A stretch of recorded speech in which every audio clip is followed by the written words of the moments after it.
and charges against them withdrawn. This will enable the agencies to focus their resources, efforts, and time in investigating and prosecuting serious criminal elements who took advantage of peaceful demonstrations to advance a dangerous agenda of lawlessness, anarchy, and mayhem. It is important that these suspects are brought to book and that they are prosecuted to the fullest extent of the law. I also take this opportunity to affirm the constitutional authority and duty vested on our national security institutions to protect our country against internal and external threats to sovereignty, to lives of our people, our rights, freedoms, property, peace, stability, and prosperity, as well as our collective national interest. Consequently, I call on the National Police Service to use its mandate responsibly, professionally, and effectively in full compliance with the Constitution, with a view to promoting the national objectives of Article 238, 239, and 244 of our Constitution.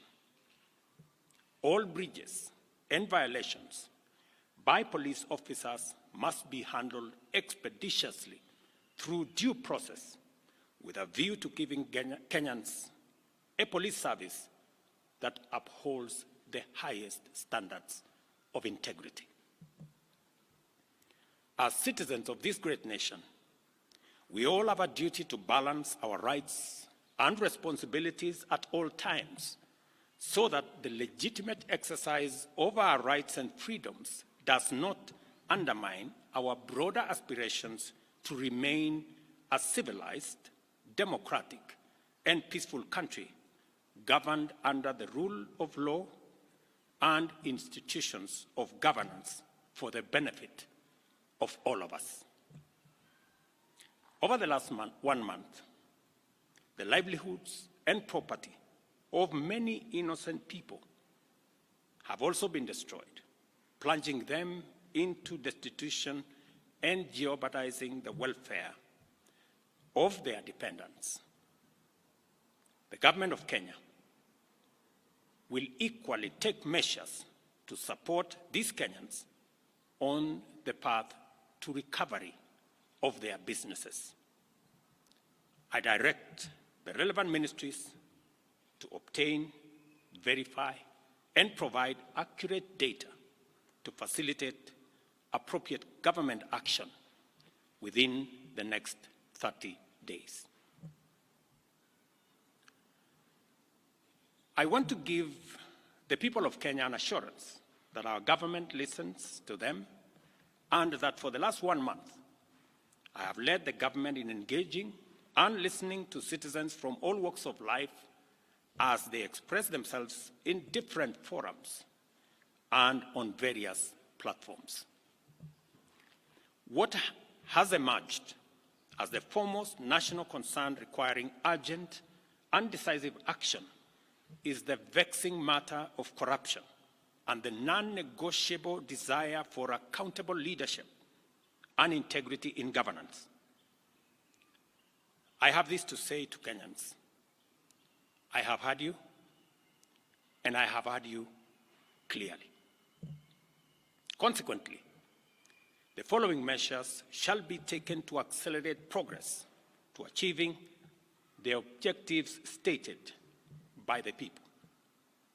Number 1, I will be proposing amendments to the Evidence Act and the Criminal Procedure Code, among other necessary legislative amendments to all statutes relating to corruption, to expedite investigations and prosecution of corruption and economic crimes cases, and provide for their conclusion within 6 months.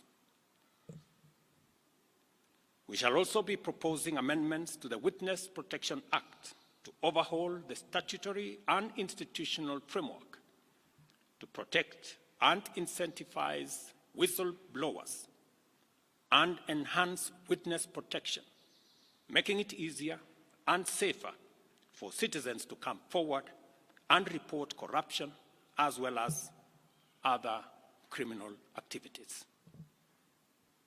Number 3, within 90 days, we shall propose amendments to the Public Finance Management Act and Public Procurement and Disposal Acts to overhaul the institutional and operational framework of public procurement, which has been identified as the epicenter of corruption, conflict of interest, and abuses of office in the public sector, with a view to deploying digital infrastructure within the next 6 months.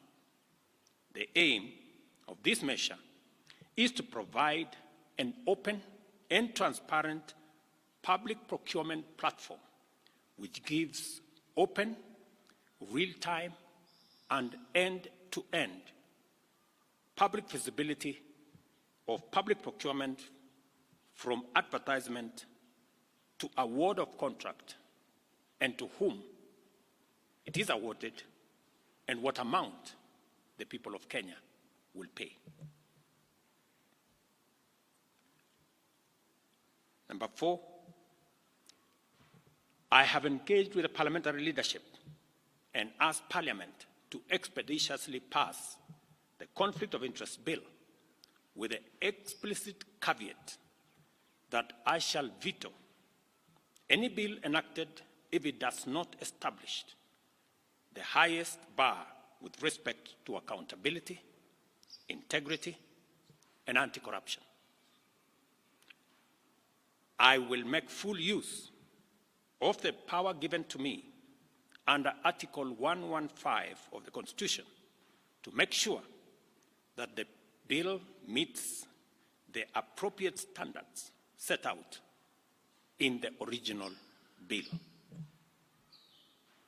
Number 5, while fully respecting the independence of the national justice, law, and order institutions, and pursuant to a commitment to consult and collaborate in leveraging their institutional capabilities in effective, expeditious, and conclusive investigations in respect of all active cases, it is essential for these institutions to provide a time frame to the people of Kenya, because that is what the people of Kenya want, within which proceedings shall be concluded, and the same timelines clearly communicated to the public.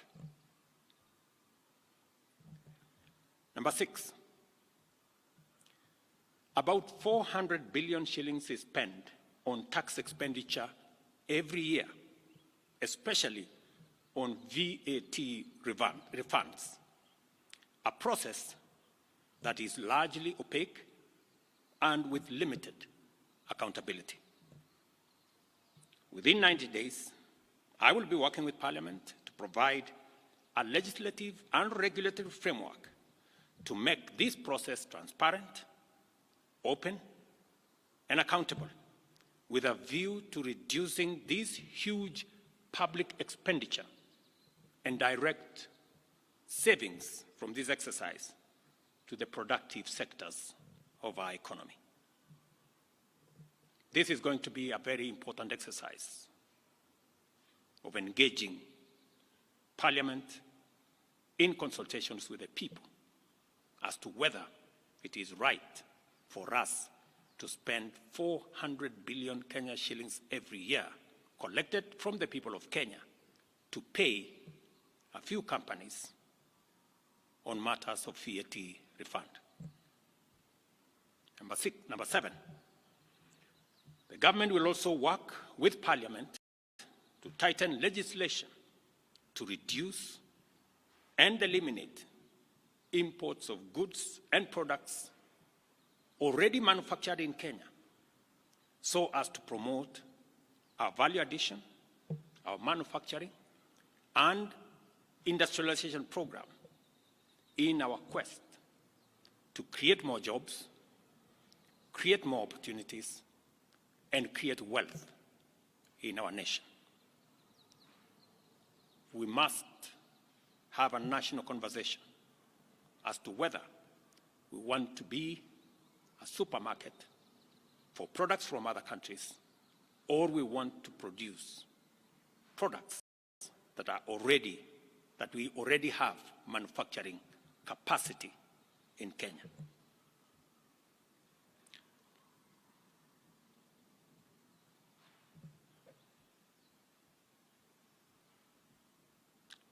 In my last address to the nation, I undertook to consult a broad spectrum of stakeholders from all sectors, levels, and regions in order to constitute a broad-based government. In line with this undertaking, I will be forwarding additional names to Parliament for vetting prior to appointment based on the understanding of the Cabinet's essential role in driving the transformational agenda that makes Kenya a better, more just, and more prosperous nation for all of us. Once constituted, the new cabinet will steward our transformation agenda that is already in place in providing effective and efficient public services, expanding opportunities for employment and wealth creation, and creating a tide that lifts every boat. Our collective ambition is to turbocharge the performance of our economy, to achieve our universal health coverage, which ensures that no one is left behind or impoverished on account of healthcare costs. Also offer an equitably funded education system which looks out for learners from vulnerable backgrounds and ensure that Kenyans from all walks of life live in safe and dignified housing through our affordable housing program. Additionally, our transformation agenda commits to provide reliable clean water, last-mile connectivity of electricity, and to secure more business opportunities for enterprises and employment opportunities for our young people, both here at home and abroad. Our explicit aim is to transform Kenya into a middle-income society, and it is essential for us to urgently mobilize adequate resources to fund these necessary programs and projects. Consequently, after extensive consultations, I have nominated the following persons for consideration and approval by the National Assembly for appointment as Cabinet Secretaries. I commend the leadership of diverse organizations, both in public and private sectors, including political parties, for their encouraging response to my outreach to consult on forming a broad-based government. Their willingness to set aside partisan positions and interests in order to join a visionary partnership for the radical transformation of Kenya is a historic gesture of their patriotism. I know and I understand acutely the huge expectation of the people of Kenya on me and this administration. And I equally understand that that responsibility can be made easier if we work together as a nation. And as I said, the opportunity we have to work together across political lines, across different divisions, is much more greater than the challenge and the crisis we have in our hands. I take this opportunity to express my appreciation for their commitment and reiterate my pledge to engage alongside them in a national conversation that is inclusive, citizen-centered, and aimed at consolidating and accelerating the actualization of inclusive growth and national transformation. As I take this step,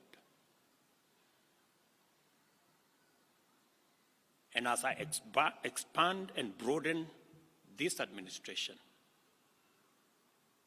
I am acutely aware that the responsibility of managing the affairs of the country vested in the cabinet, in the expanded cabinet, will require of us to work together and to focus on that which brings honor to our country.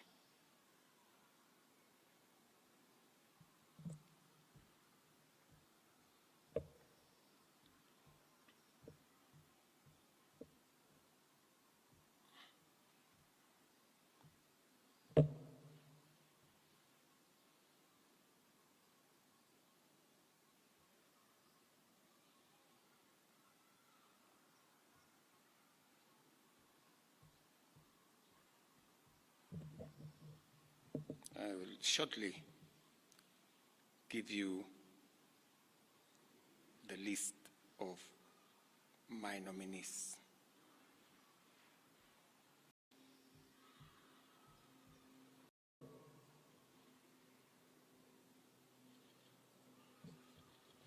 Where did it disappear?